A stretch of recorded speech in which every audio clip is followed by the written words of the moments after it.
manually hand scale this dog's canine tooth. You want to make sure to hold your scaler flat against the tooth. Try to get underneath the gum line. And make sure that you get in between the teeth as well. So some of it just comes off with a little bit of pressure.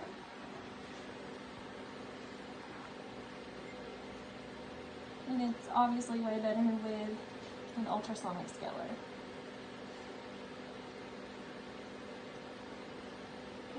So I did the hand scaling, now I'm going to do the ultrasonic scaling, which you also use flat against the tooth, and you want the contact time to be like 3 seconds. And if you can't get off of that tooth, go ahead and move on to another tooth. Once again, holding it flat across, trying to get close to the gum line and underneath. And try to knock out as much of that plaque off the tooth as possible. Again, constantly moving from tooth to tooth because you don't want to damage the tooth with the ultrasonic scaler.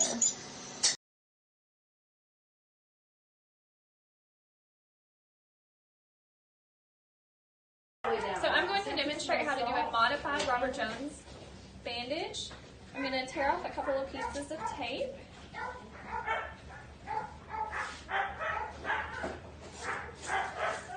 Pretty good size. And I'm going to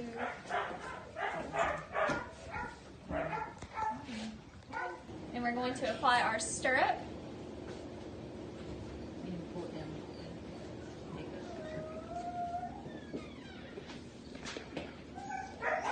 And apply our top piece of tape.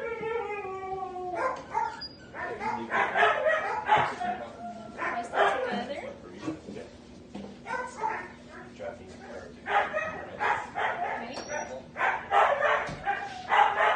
Now we're going to apply our cast padding. Start with the bottom. We're going to evenly roll the cast padding onto the fractal lap.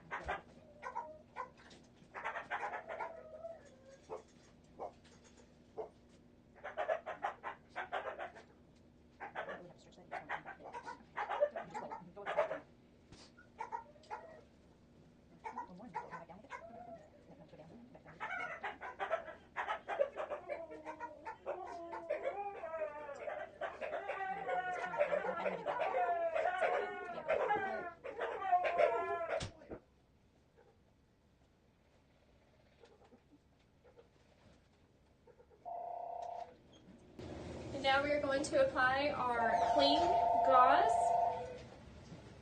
and that helps tighten. That one will pull pretty snug. And you'll pull this one pretty tight.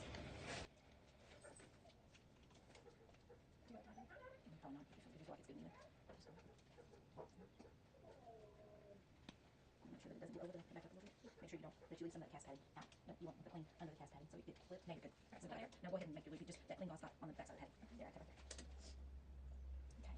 So, and then go ahead and stick your loopy straight over there.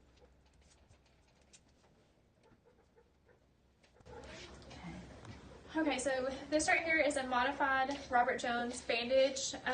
We would apply the vet wrap after we were done. And we would undo the stirrups, we would tape back and then tape the rest. So we have the basis for a modified bandage, modified Robert Jones bandage done on this cat.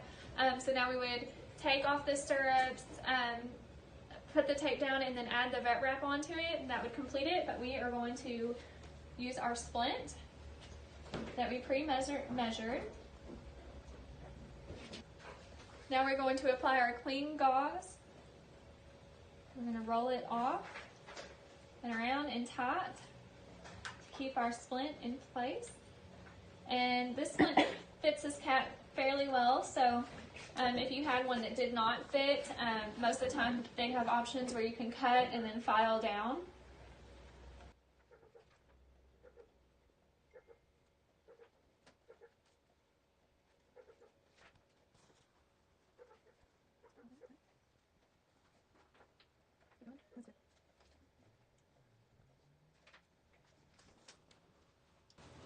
And now I'm going to undo my stirrups. And do that by untaping. And you're going to twist the bottom and turn it back. And lay it flat against the splint. Same thing with the other side.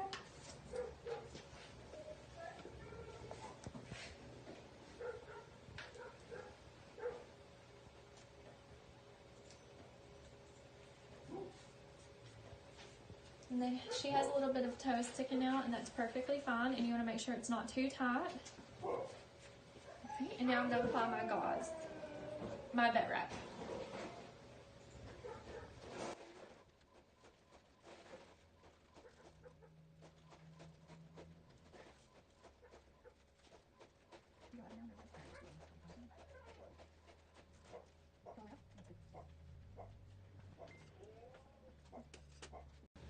So it's imperative that the owner make sure not to get the splint wet at the bottom, or that the cat has any kind of smells or odors coming from their toes. We will schedule periodic appointments to check the splint and see how it's going, and then probably do bandage changes.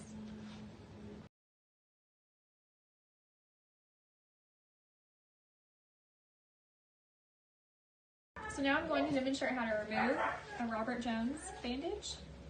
So you just start cutting the cast padding and everything. And be careful if it's not ready, like you don't want to refracture the bone. You just cut across.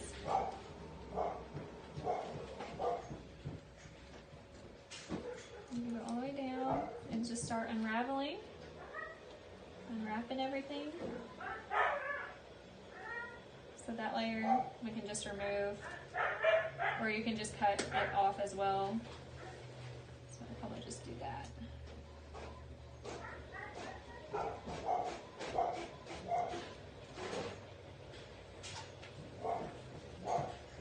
There you go. And it also helps if you do have somebody holding for you. So for tape, if the bandage has been on for a long time, you can use Ease Off and spray that on there, and that'll help remove the tape without wear off. This is pretty fresh, so we'll just have to remove it. There we go. Done.